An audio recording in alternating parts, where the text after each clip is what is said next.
ধর্ষণের শাস্তি ইসলামে মৃত্যুদণ্ড। আম্মু, আমি কলেজ থেকে সোজা বাসায় চলে আসব, দোয়া করো। আল্লাহ, আমার মেয়েকে হেফাজত করো। মেয়েটা এখনো আসেনি কেন? ফোনও বন্ধ। কিছু একটা হয়েছে মনে হচ্ছে। আপনাদের মেয়েকে পাওয়া গেছে। আমার মেয়ে, আমার রামিসা। আমার মেয়েকে কে এমন করলো? সে তো কারো ক্ষতি করেনি।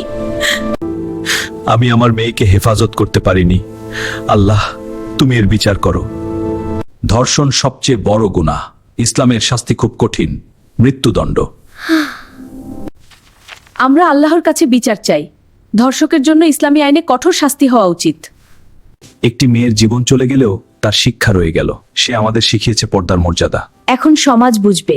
আল্লাহ, আমার মেয়েকে যারা এমন করেছে, ধর্ষণের শাস্তি মৃত্যুদণ্ড হওয়া উচিত। ধর্ষণের শাস্তি ইসলামে মৃত্যুদণ্ড। এই নৃশংসতা আর চলতে দেওয়া যাবে না। আল্লাহ, যারা আমার মেয়েকে কষ্ট দিয়েছে তাদের ইসলামী আইন অনুযায়ী বিচার করো। আমরা ধৈর্য ধরব। রামিসা, তোর জন্য আমরা অনেক দোয়া করব। তোর আত্মা জান্নাতে শান্তিতে থাকুক। রামিসার ঘটনা আমাদের শিখিয়েছে, পর্দা করলে আল্লাহ হেফাজত করেন। আমরা আল্লাহর উপর ভরসা রাখব, তিনি ন্যায় বিচার করবেন। একটি মেয়ের জীবন চলে গেলেও তার শিক্ষা রয়ে গেল, পর্দা ও সতর্কতা। ধর্ষণের শাস্তি ইসলামে মৃত্যুদণ্ড।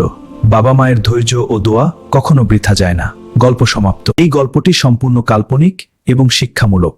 বাস্তবের কোনো ঘটনার সাথে এর কোনো মিল নেই।